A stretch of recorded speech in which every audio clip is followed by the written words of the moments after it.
2 second যে নোংরা ভাষায় ওনাকে নিয়ে ট্রল করছে, আমি স্পষ্টভাবে বলছি আপনি এখন এমন সব কথা বলবেন যেটা ভবিষ্যতে কোনোদিন বলা যাবে না যেটা ভুল বলেছিলেন।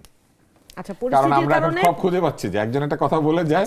সাইদ ভাই একটা কথা বলেছেন গণমাধ্যম কর্মীদের বিষয়ে, যারা ইন্টারিম গভর্নমেন্টের সময় বিভিন্ন মামলায় গ্রেফতার হয়েছে। গণমাধ্যম কর্মী না, আপামর সাধারণ বাংলাদেশের যত মানুষ আছে, তাদের যারা আওয়ামী লীগের সাথে রাজনৈতিক সম্পৃক্ততা ছিল, তাদের বিষয়ে আমি একটা কথা আজকে স্পষ্ট করতে চাই, যেটা আগেও বলেছি আবারও বলছি। ক্রিমিনাল অফেন্স হইতে হলে দুইটা জিনিস লাগে, একটা হচ্ছে একটা সিরিয়াস আর মেন সিরিয়াস। মানে আপনার শুধু কাজে অন্যায় হলে হবে না, আপনার মানসিকভাবে সেই অন্যায়টা করার জন্য একটা ইন্টেনশন থাকতে হবে। এখন ধরেন যে অপরাধ করেছে তার নামে সেই অপরাধের মামলা হওয়া উচিত, যে টাকা পাচার করেছে তার নামে মানি লন্ডারিং এর মামলা হবে, যে অপরাধে সহযোগিতা করেছে তাকে অ্যাবেটর হিসেবে সেই অপরাধের মামলা দেওয়া হবে, যে খুন করে নাই বা তার কোনো রকম ইন্টেনশন ছিল না, সে কোনো সহযোগিতা করে নাই, তাকে কেন খুনের মামলা দেওয়া হবে, এইটা আমার বোধগম্য না। আবার একটা মামলায় যার সম্পৃক্ততা আছে কি আছে নাই, সেই জিনিসটা আপনি যাচাই বাছাই করে তাকে সেই মামলায় সম্পৃক্ত করবেন। ঢালাওভাবে 200, 300, 500 নাম দিয়ে মামলা দেওয়ার কারণে বিচারিক প্রক্রিয়া ব্যাহত হয় এবং আলটিমেটলি আসলে আদতে বিচার প্রার্থীরা কখনোই বিচার পায় না। সুতরাং এইটা যে ভুল প্রক্রিয়ায় মামলাগুলো হয়েছে এবং তার কারণে মানুষ ভুক্তভোগী হচ্ছে, এইটা যে ভুল হয়েছে সেইটা আমি বলে যাচ্ছি এখানে। তবে যেহেতু ক্রিমিনাল অফেন্সের বিষয়ে কথা বলছি, ক্রিমিনাল অফেন্সের বিষয়ে মামলা করার ক্ষেত্রে কোনো টাইম লাইন নাই, আপনি তো জানেন। সো যে কোনো সময় সঠিক উপায়ে সঠিক আসামিদেরকে সম্পৃক্ত করে মামলা করতে হবে, সেটা হচ্ছে একটা বিষয়। আরেকটা বিষয় হচ্ছে আপনারা মতামতের স্বাধীনতা, গণমাধ্যমের স্বাধীনতা নিয়ে কথা বলছেন।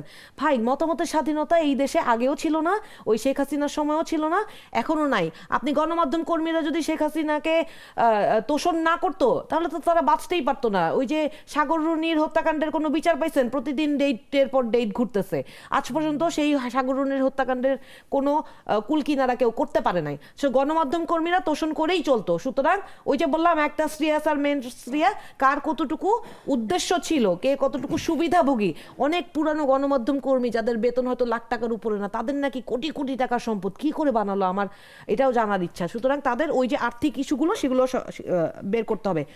এই মুহূর্তে বাংলাদেশে আমি যেখানে বসে আছি 7 থেকে 8 জন শুধুমাত্র সোশ্যাল মিডিয়ায় মত প্রকাশ, সরকারি সমালোচনা করার কারণে সাইবার সুরক্ষা আইনে তাদেরকে তুলে নিয়ে যাওয়া হয়েছে।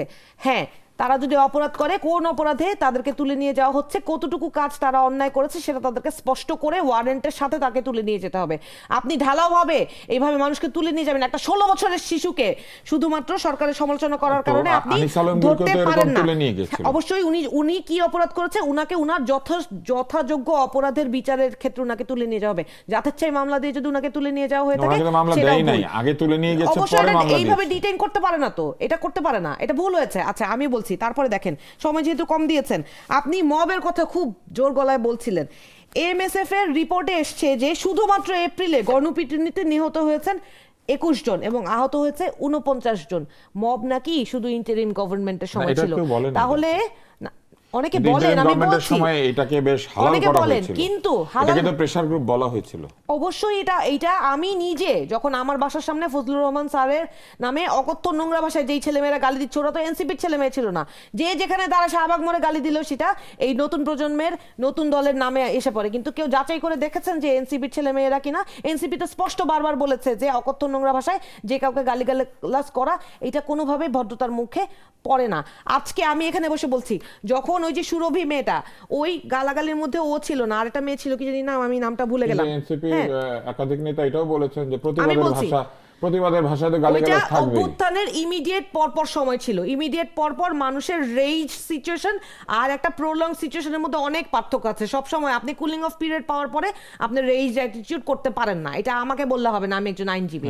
আচ্ছা, যখন ফজলুর রহমান স্যারের বাসার সামনে এই ছেলেমেয়েরা অকথ্য গালিগালাজ করছিল, তখন আমি নিজে বলেছি যে he belongs to a political party, there is law in Bangladesh, you can not create mob around his home and ask for anything and everything you want। এরকম হয় না, আইন আছে, আপনি মব করতে পারেন না। আরেকটা গুরুত্বপূর্ণ কথা, যেহেতু প্রসঙ্গ যেহেতু এসেই পড়েছে, এই জন্য বলতে চাচ্ছিলাম যে শিক্ষামন্ত্রী, উনার সাথে আমি একসাথে এলএলবি তে ক্লাস করেছি, আমি বলছি, আমি ওনাকে চোখের সামনে সামনাসামনি একই ক্লাসে দেখেছি। সেদিন সংসদে গিয়েছিলাম, ওনাকে লিফটে একসাথে পেয়েছি।